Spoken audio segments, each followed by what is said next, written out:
Hi everyone, thank you for coming to today's webinar. So today's webinar will be co-presented by myself and Amy Bell, our lovely HR recruitment consultant, and we also Morning have the all. fabulous Grace Jeremy, our HR coordinator, who will be making sure today's webinar runs smoothly. Hi Grace. A bit about myself. So I'm one of the HR consultants at Kingswood Group.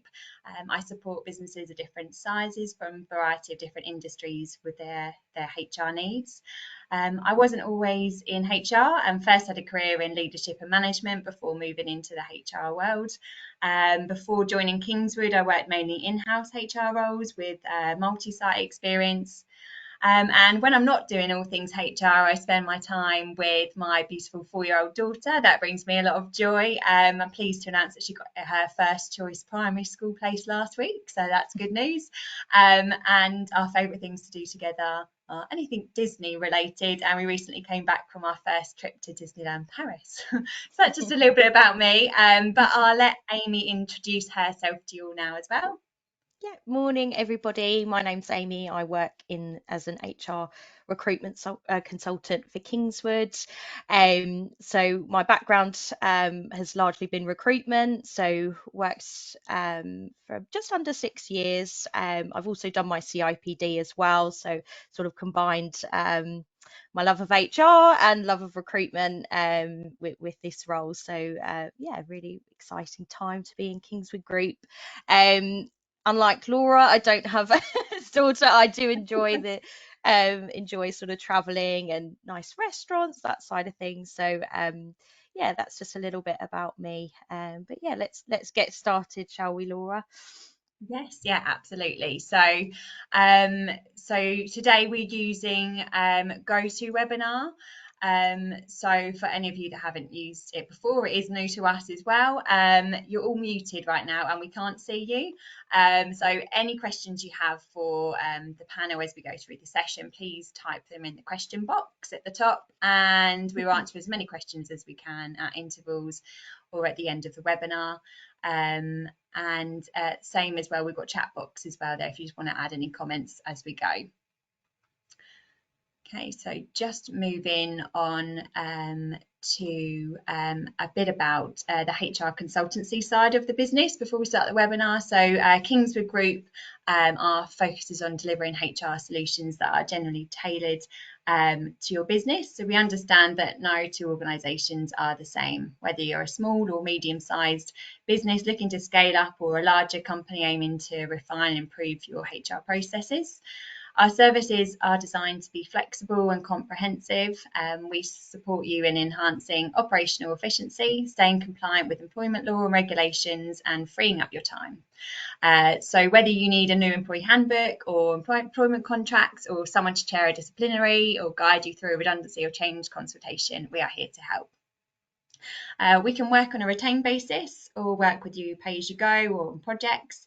As mentioned, our services are bespoke. So if you are considering a retainer, we understand that one size doesn't fit all and can tailor these solutions to meet the needs of your business. I'm personally based in Essex, which is great for those clients I work with, as I often go out and see them face to face.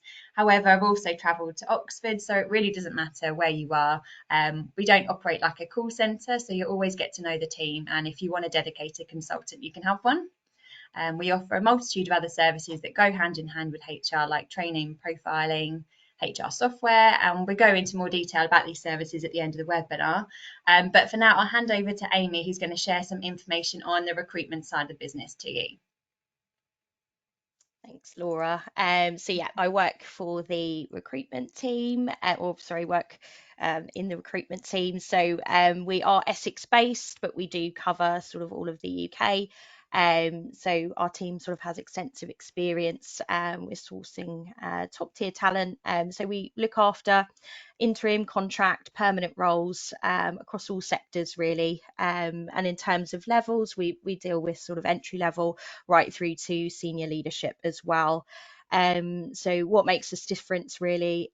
What makes us different is we have extensive knowledge with the HR markets.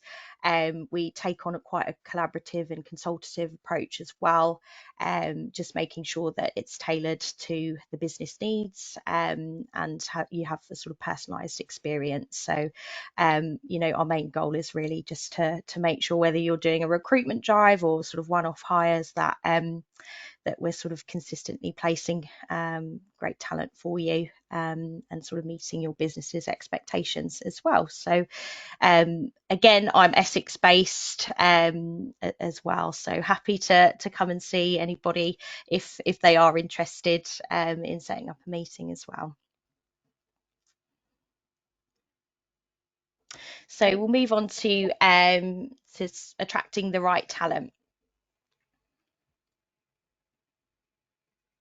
So one of the key things at the moment, really, as everybody is aware, is employer brand is so important, especially for SMEs. So really just making sure that, your values, culture and purposes are really seen through your employer brand. So that can just be to making sure your career page is up to date, LinkedIn is really active, and any other sort of social channels are being used. Another sort of key point is making sure that you've got really engaging job descriptions. So really keeping it transparent and reflective of your culture, and making sure that it's clear and engaging for candidates as well.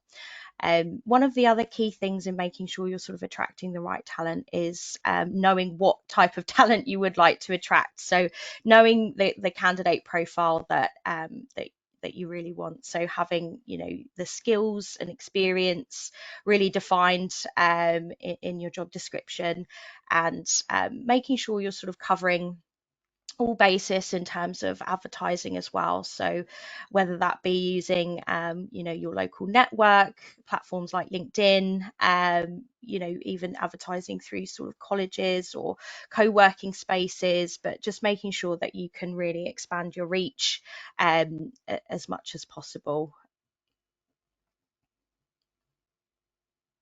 If we can go on to the next one, Grace, thank you. So just in terms of looking at your interview selection, so this is really key. So making sure that your process is really structured, even if it is fairly simple. So having sort of a clear timeline, making sure that that candidate can understand, that sort of timeline is important as well. You really want to make that sort of clarity clear, as it shows the professionalism from your side, and keeps the candidate engaged as well. In terms of your job description as well, I mentioned earlier, keeping sort of essentials in there, like what qualifications are expected, what experience is, so that if you are not shortlisting a candidate, you're able to provide the reasons behind that. I think you're finding more and more, because the market is tough at the moment, candidates will be asking, coming back for feedback, why they haven't been shortlisted. So it's really good to have a structured JD to make sure that you can refer to that as well. So I think one of the other things that people are finding as well is, or candidates, is it's not just about their sort of experience and what roles they've had previously. I think it's really key to look at sort of prioritizing their potential as well, whether that be sort of willingness to learn, transferable skills, but making sure that we're not always just writing off candidates who might not have that sort of perfect profile, because you can have some really great talent that's not really being or not having success, and it can be really frustrating, and they could be adding real value to your organization as well. So again, I've mentioned timelines. I think moving quickly but thoughtfully is a really good term. So I think candidates will be in multiple processes, so being sort of efficient And communication is key, and just making sure that you're keeping them engaged, because there is, you want to stay competitive, and if you do have a really good candidate, it's likely that they are in those multiple processes. So yeah, just kind of making sure that there is as less delays as possible in terms of communication. So we'll move on to our next one, Grace. Thank you. So constructing an interview.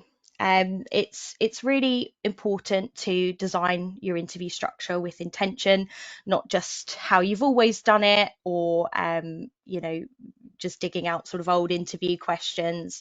You really want to be clear on what you want to achieve from the interview, in terms of finding out certain things about the candidate, and just really making sure that it's a two-way experience as well. So sort of not just scripts, allowing space for questions, or allowing sort of interesting threads to come out of that. So not just a checklist, and ensuring that you can really find out as much as possible, and to see if it's mutually beneficial.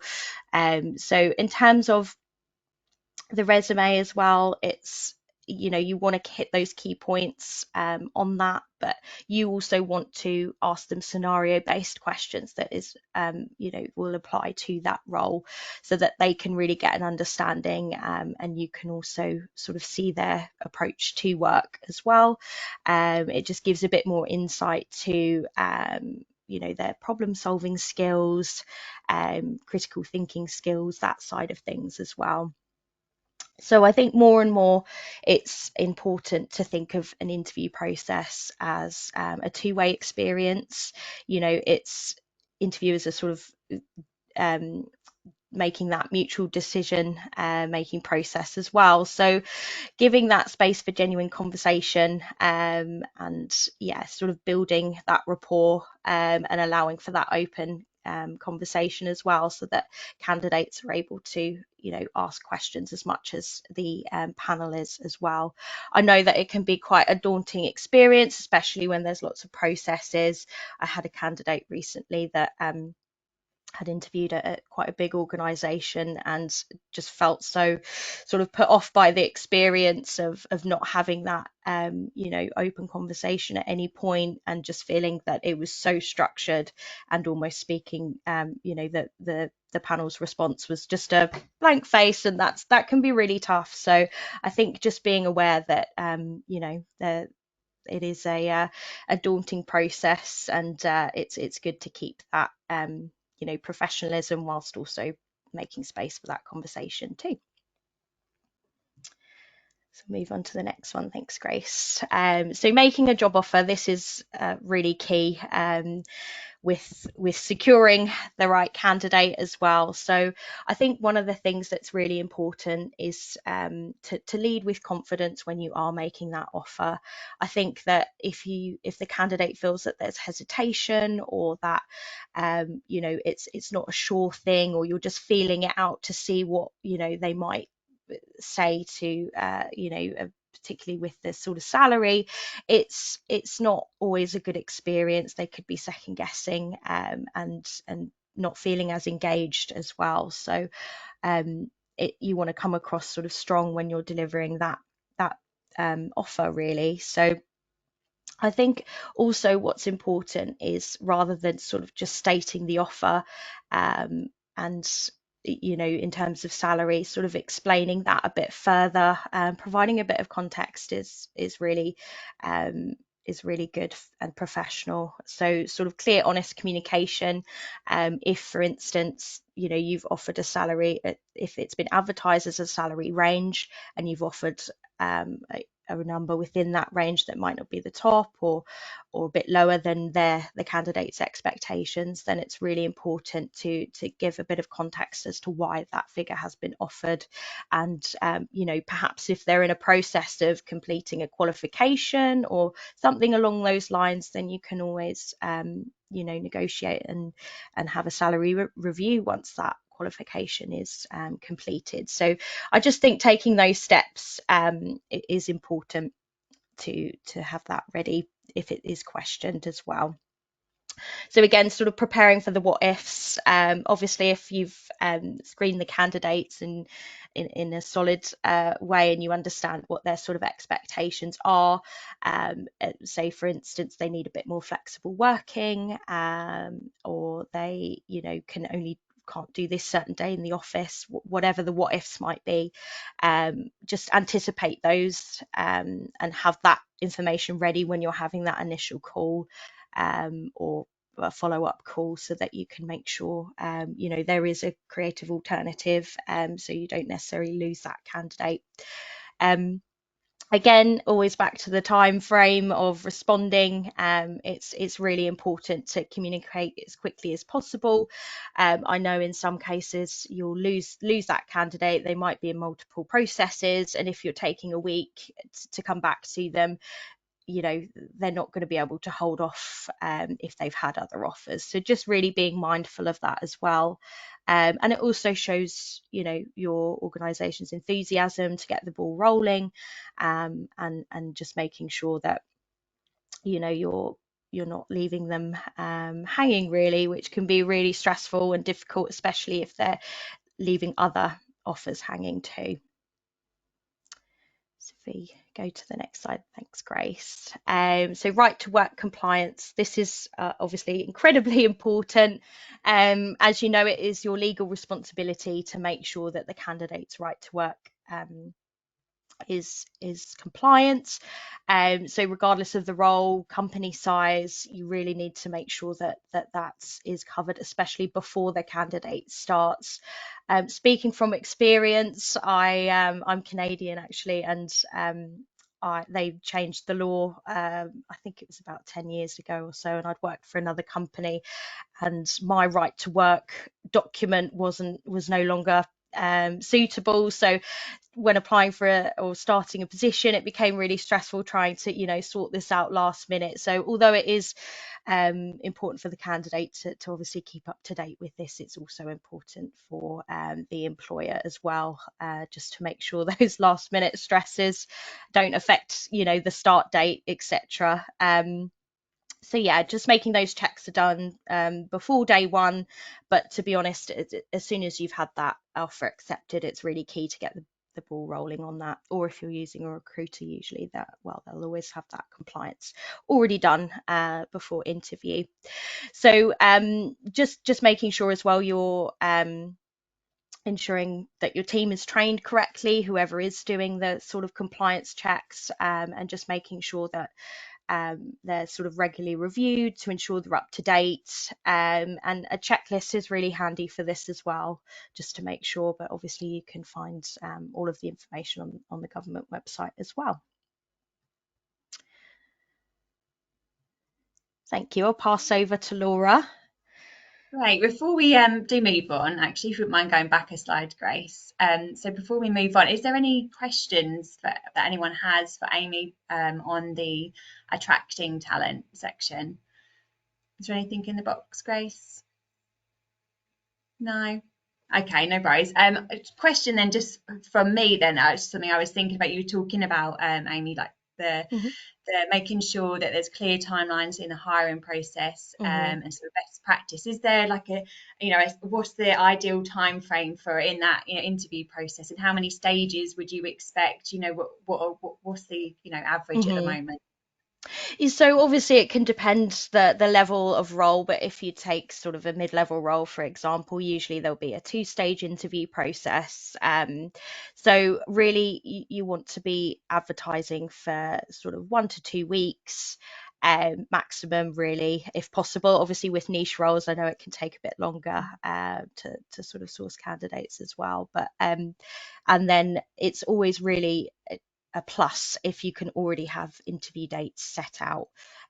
Even showing those on the adverts, it is good to make sure that you're consistent with shortlisting and then making sure they're booked in, and then that leaves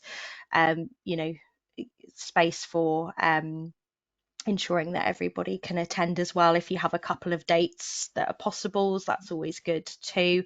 But with sort of first stage, you want that sort of arranged within a week or so, and then second stage, again, you wouldn't want to take sort of longer than a week for that. So really 1 to 6 weeks, I would say, for the sort of full process to offer and starting the onboarding in terms of that sort of level. But obviously it can really vary. I've seen extremely fast turnarounds, extremely long turnarounds, but it's best practice to keep things moving as quickly as possible.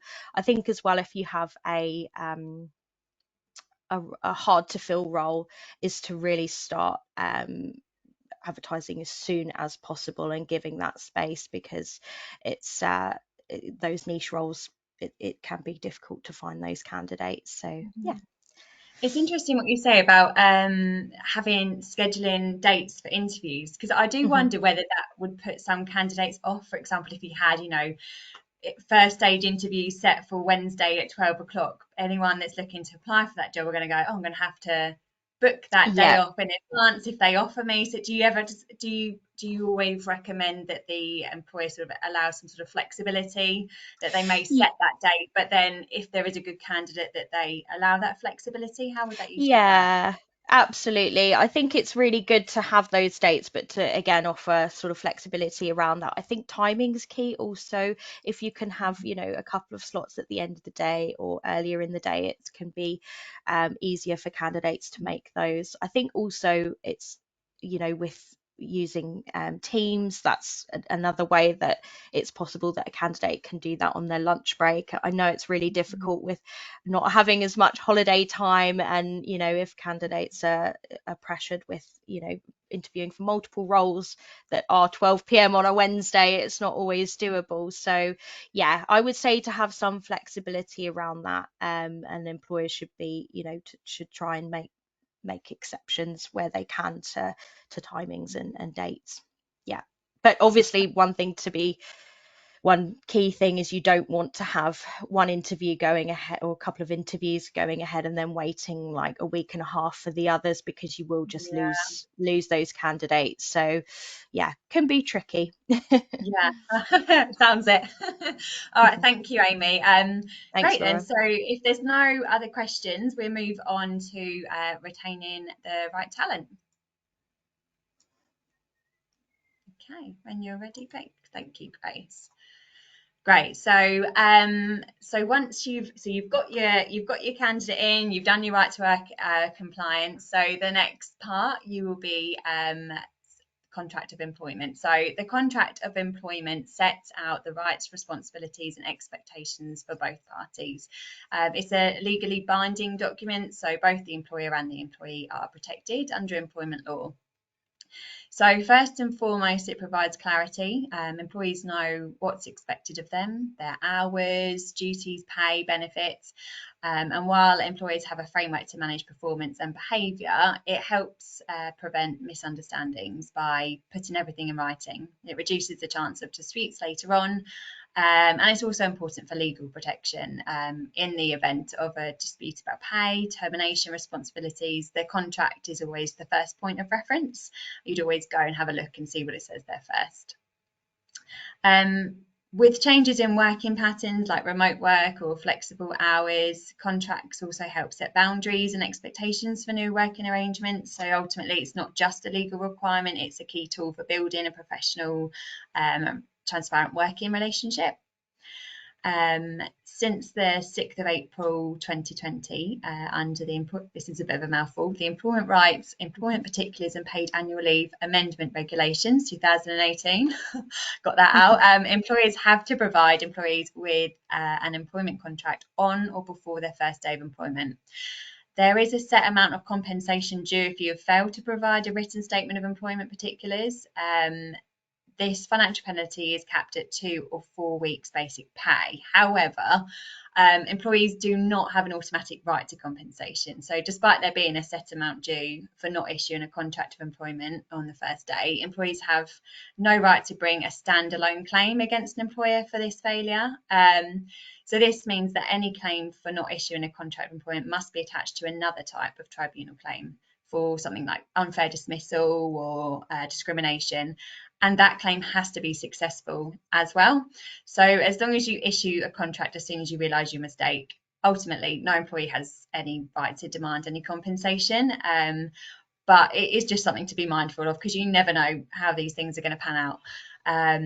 So the contract of employment, so also known as a written statement of particulars, must include the following: the employer's name, the employee or worker's name, the start date, the date that the continuous employment started for the employee. You need to include job title, or you could include a brief description of the job, but I think most cases usually have a separate job description for that. The employer's address needs to go in there, and the places or addresses where the employee or worker is required to work.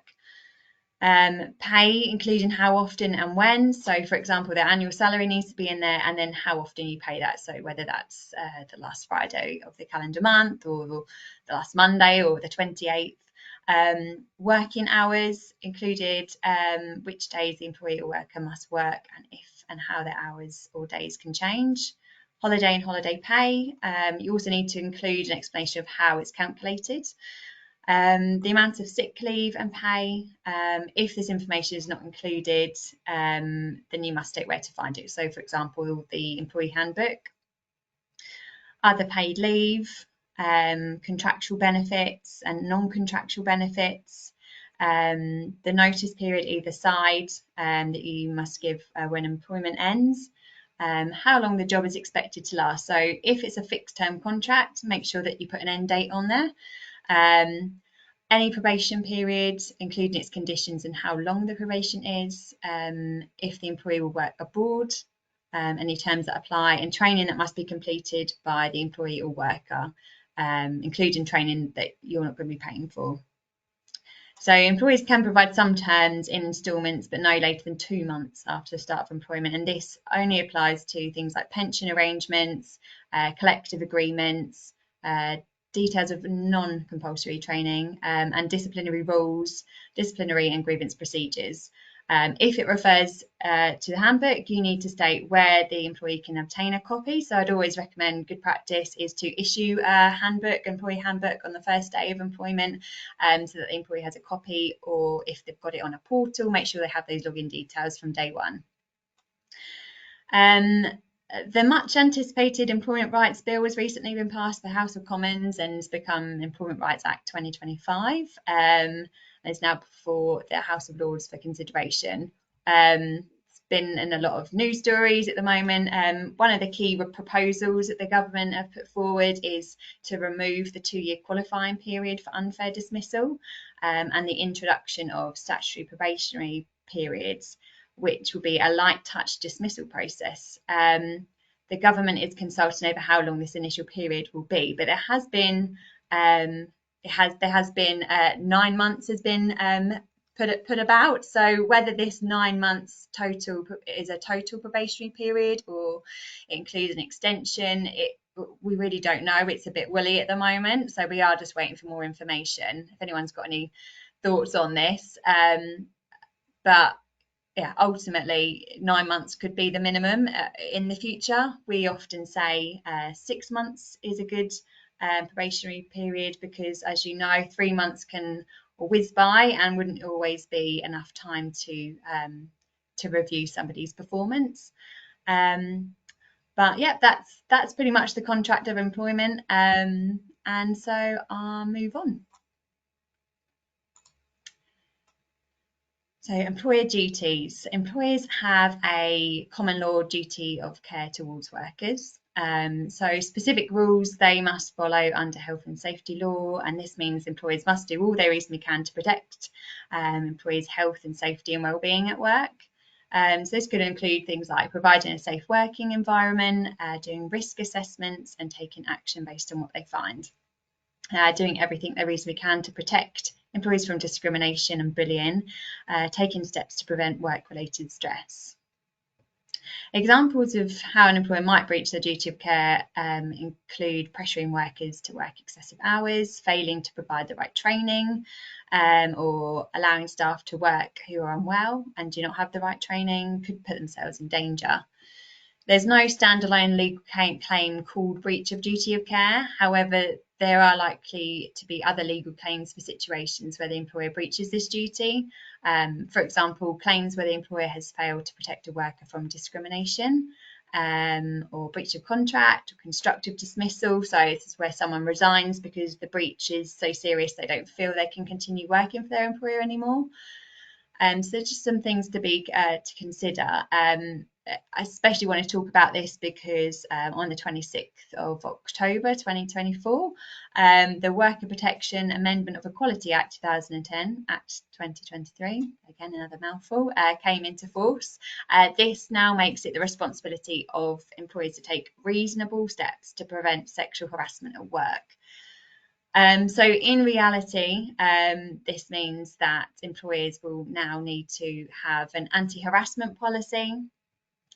You need to be briefing employees about sexual harassment, what it is, why it is unacceptable, what to do if sexual harassment is experienced or witnessed at work.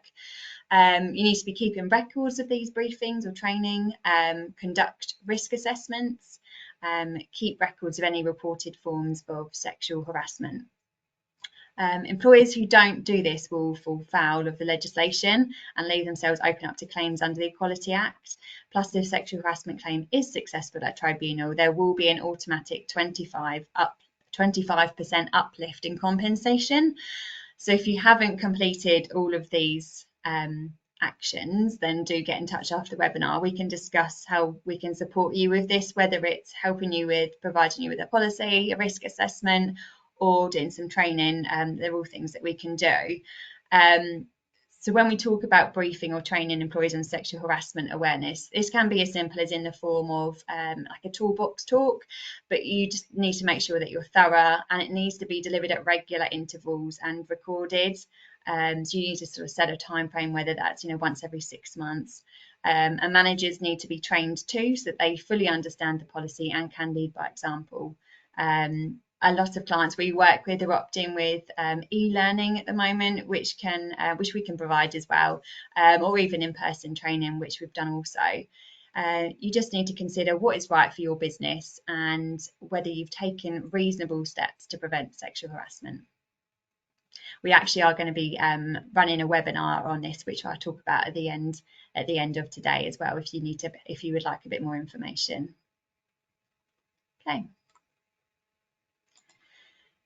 Okay, so the induction process. The induction process is a critical stage in welcoming new employees to an organisation. It's not just about showing them where the toilets are or how to log onto their computer. It's about helping them integrate into the company culture and understand their role, feel like a valued part of the team from day one. A well-structured induction sets the tone for the employee's experience and can significantly impact their engagement, productivity and retention. The induction should provide the new starter with all essential information they need to do their job effectively and safely.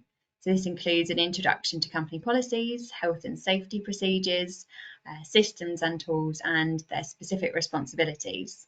It's also time to introduce them to key people they'll be working with, like their manager and other departments they interact with. It's important to give them context, so who does what in the organisation and how their role fits into the bigger picture. An effective induction process doesn't happen all in one day. It should be a structured journey that spans over a few days or even a few weeks, depending on the role. This allows a new employee to absorb all the information at a manageable pace and gives them time to ask questions and build relationships. It's also a chance to check in with them regularly to see how they're settling in and if they need any support. Finally, whilst I'd recommend using a checklist, it's not a box ticking exercise. It's an opportunity to make strong first impressions, start building trust.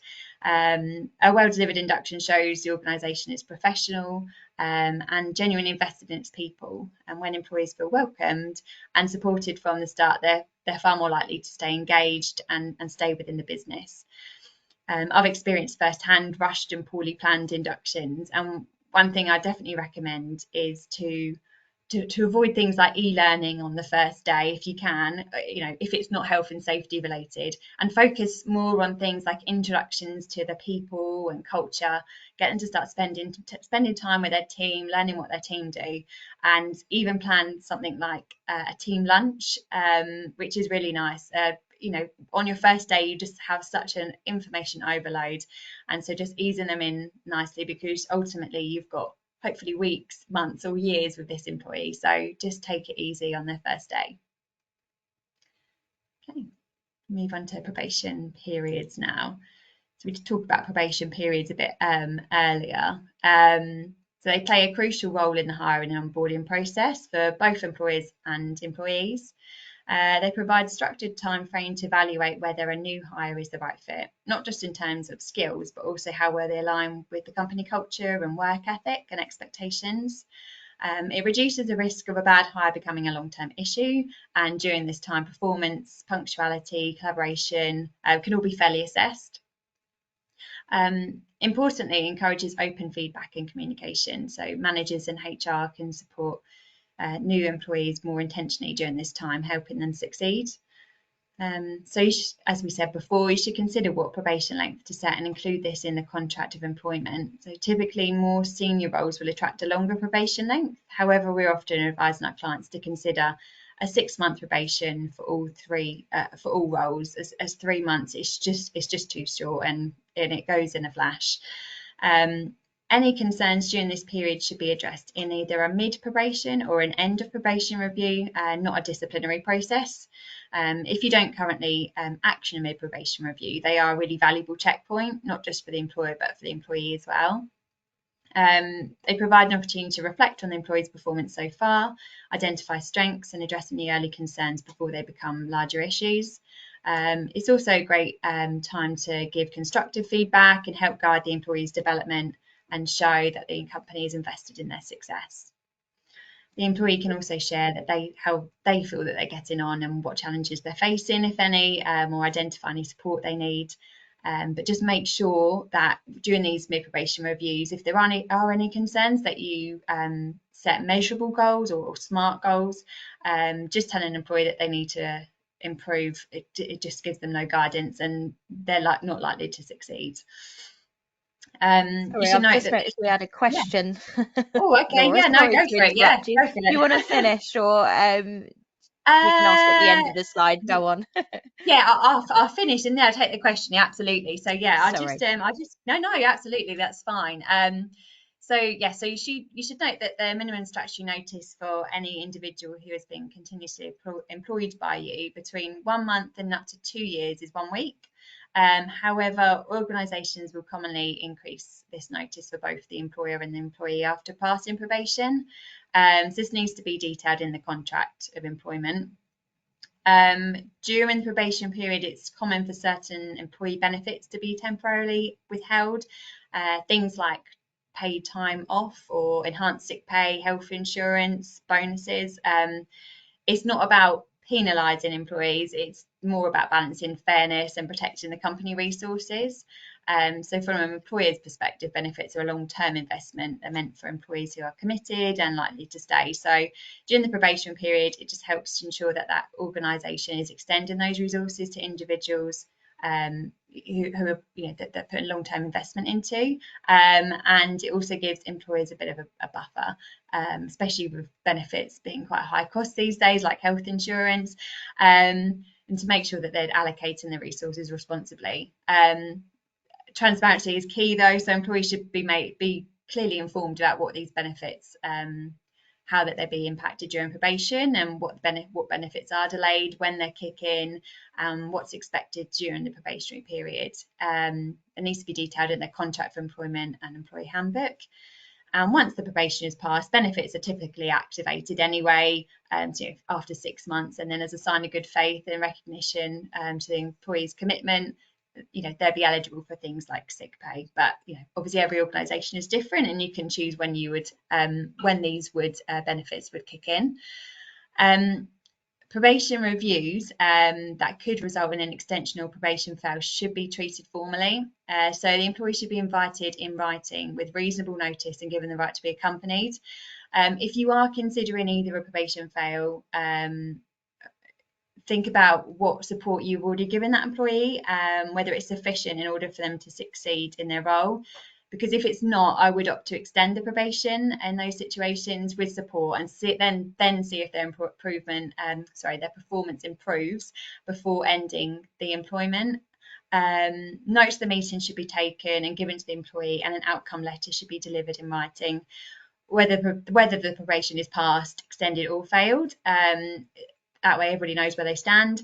And if the probation is terminated or extended, you should clearly state the reasons why. So and if the probation is extended, make sure you have included performance goals so the employee knows what they have to do in order to successfully pass probation. So you'd explain what the issues were, and then what they need to do in order to get to that successful pass probation situation. But Amy, you said you've got a question come through. Yes, sorry to have interrupted you there. No, it's a little bit So fine. it's actually just going back to sort of the induction sides. So we've got a that says, how do you see the ideal split of responsibility for inductions between HR and the line manager? So I would usually I think it's useful for HR to be involved in the planning process, the planning part of the induction. But the line manager should ultimately take a big role in that, because it's important for them to. I do think they should take the biggest role, because it's important for them to be developing that relationship with the new employees. They've got somebody that they can come to. They're always going to be directed to the line manager to raise any concerns with them in the first instance. So if they're going to take a hold of that process, that is the better option. But definitely HR should be involved. I think sometimes we can be better at organising these things. We know what needs to be included in that induction. So you could always work together with the line manager to come up with something that would work together, and then the HR manager could check in and just make sure that progress is following. Hopefully that answers the question, but if not, please do write back, and we can talk about it a bit more at the end. I've got a Thanks, thumbs up, so Laura. hopefully that was good.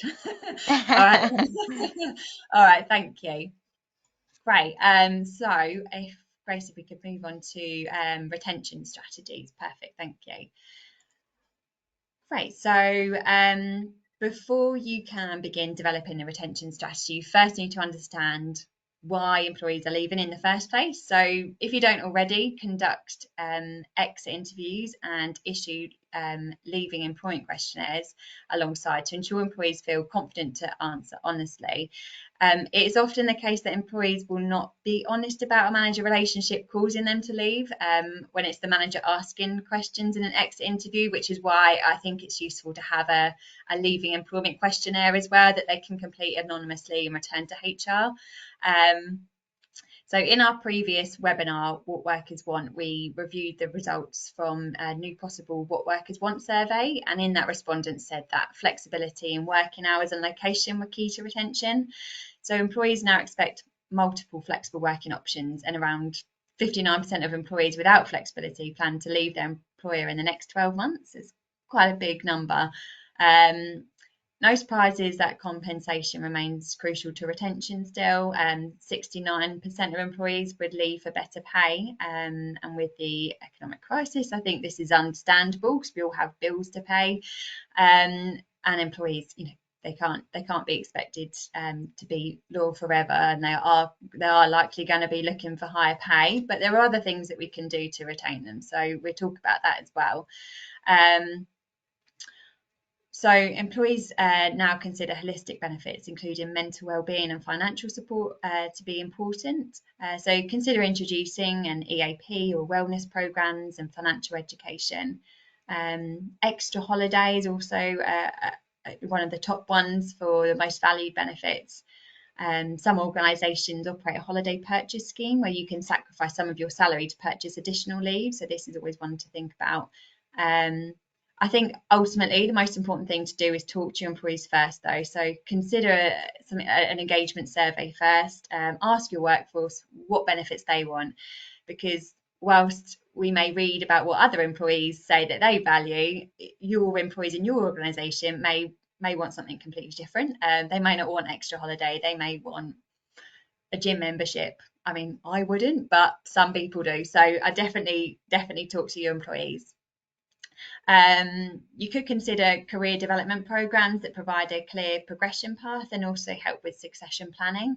Other consideration is to introduce recognition and reward schemes. So whether this is a rewarding long service or employee of the month, recognition doesn't have to be a big price tag attached. Presenting a certificate, making a fuss of the employee, making a company announcement, to shout out about their achievements is a really good starting point, and it just makes them feel valued. So once you've implemented a strategy, whether that's through these reward schemes, or other benefits, it's key to review the effectiveness on a regular basis. So have a look and see whether after implementing those things, whether the retention rate has increased or decreased, or are employees still leaving, or what else could you change? So maybe just introduce one thing at a time.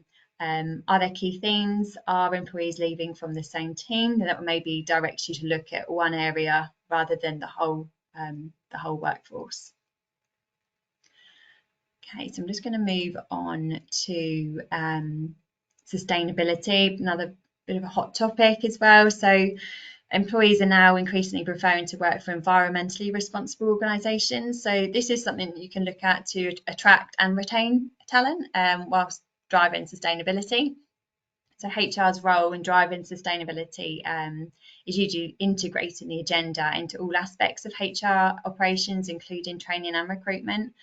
HR are usually responsible for developing policies and guidelines that integrate environmental sustainability into the organisation's overall strategy. They collaborate with other departments to define sustainable practices such as energy conservation, waste reduction, and responsible procurement, ensure these policies align with the organisation's values and goals. So evaluating employee performance is crucial in enhancing the company's corporate sustainability. It aligns the organisational goals and monitors progress to identify improvement. And it also fosters a culture of continuous learning and development. Evaluating employee performance through one-to-ones or appraisals ensures that all individual goals align with the sustainability objectives, and setting clear and measurable goals with sustainable targets can help employees understand their role in contribution. So regular evaluation helps the HR department to assess employee contribution towards reaching the targets. Empower your employees to have ideas, and it can have a significant impact on promoting corporate sustainability. So provide an equal opportunity to employees at all levels to give their input on any matter and contribute their ideas. And consider starting a committee where employees from each area of the business could meet at regular intervals and add sustainability to the agenda. It's essential to understand that employees come from different backgrounds, therefore have unique experience and knowledge that may benefit your company. Empowering their ideas can help the company tap into diverse perspectives, contributing to innovative solutions, and make them feel engaged towards achieving the company's goal. Consider engaging in voluntary schemes and participating in charity work. So more and more organisations now offer a paid volunteer day per year for their employees to give back to the community at the expense of the organisation. So whether this is litter picking or helping at a charity event, it not only addresses social and environmental challenges in the local community, but it also boosts the company reputation in the communities they operate by demonstrating the organisation's commitment to environmental and social aspects. Okay, I'm just going to move on to the last slide about flexible working. So flexibility in working hours and location are now really key to retention in this current market. So employees now expect multiple flexible working options in addition. The Employment Relations Flexible Working Act 2023 now gives employees the right to request flexible working from day one. So it's something you need to be thinking about straight away. As previously mentioned, around 59% of employees without flexibility plan to leave their employer in the next 12 months. So the reality of this is that there are plenty of employers out there offering flexibility. What was once a rare benefit is now an expectation. And if you want to attract and retain talent, you need to be thinking about flexible working. What can businesses do? Make sure that your hybrid working policies are fair and structured. So consider other flexible working models in addition to hybrid or remote working, like job shares or operating core hours, offering flexible start and finish times. Before 2020, remote working was not as common as it is today, and businesses are generally more accommodating with flexible working. So a few things to note: that since legislation changes in 2024, where flexible working became a day one right, employees no longer have to give justification for flexible working requests. Employees no longer need to explain how their proposed flexible working arrangement might impact the business or suggest ways to mitigate potential issues. This is something they had to do before, and they now no longer have to. Employers can no longer reject a flexible working request outright. If the employer cannot fully accommodate the request, they must first consult the employee to discuss the request and explore alternatives. There are still the 8 statutory reasons for refusing a flexible working request if the business cannot accommodate it. But you still need to be thinking, how could you, basically. So yeah, that's the end from me. Is there any more questions come through? I was just going to follow on from that, Laura. So, Mm. what are the 8 statutory reasons Okay, for sort of, yeah. yeah, Yeah, if you could yeah, no, understand that. sure. Yeah, so the 8 statutory reasons. So extra costs that will damage the business. The work cannot be reorganised among other staff. People cannot be recruited to do the work. Flexible working will affect quality. Flexible working will affect performance. Business would not be able to meet customer demand. There's a lack of work due to the proposed working times, or the business is planning changes to the workforce. It can be difficult to prove, so you really have to make sure you've got a strong business case to back up your reason to reject the request, because ultimately you should be looking at how you can accommodate it rather than how you can reject the request, if that makes sense. Thank you. Yeah. No worries. That's great. Is there any other questions? Don't think I've seen any other come through. No. Okie doke. In that case, should we move on, and I will talk about, we have got some upcoming webinars and just a little bit more information to share with you if everyone's got just 5 more minutes to stay with us. So our next webinar is Stop Harassment Before It Starts. So we talked about sexual harassment a bit earlier in the webinar. So if you enjoyed today's webinar, then please do let us know, share some feedback, but also join us on the 22nd of May for Stop Harassment Before It Starts. So with the Employment Rights Bill introducing a new legal duty for employers to prevent sexual harassment, this webinar will guide you through your responsibilities and offer prevention strategies and help you navigate complaints sensitively and compliantly. What you'll learn, you'll understand the new law, prevention in practice, so you'll learn how to design effective anti-harassment policies, and how to deliver impactful staff training. And you talk about handling complaints with care as well. So there'll be practical advice for responding to harassment allegations. So yeah, please sign up. If you head to our website, there's a link. The webinar is completely free, and it'd be great to see you all back again.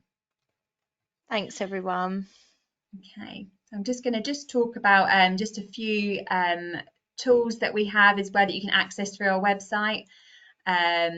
So if you are considering HR support but not sure if you need it, you can try our free HR benchmark assessment tool. So it works like a HR compliance health check by answering a series of questions via our website. A tailored report will be delivered to your inbox, and it evaluates 16 key areas. In addition, we have a sexual harassment risk assessment. We talked about the new legislation. In this free tool, you'll answer a series of questions and receive a personalised report to identify risks, strengthen harassment prevention, and build a safer workplace. So it only takes 5 minutes, so it's definitely worthwhile doing. And we have an employment rights bill hub where you'll find the latest updates, expert insights, and practical guidance on how these changes impact your business. Stay ahead with our curated resources and advice, and another free checklist. So that's it really. If there's no more questions, I think that is the end from us. And thank you ever so much, everybody, for joining us today. And I hope you all found it useful. And we look forward to seeing you on our next webinar. Thanks, everyone. All right. Thank you. Thank Bye. you. Bye.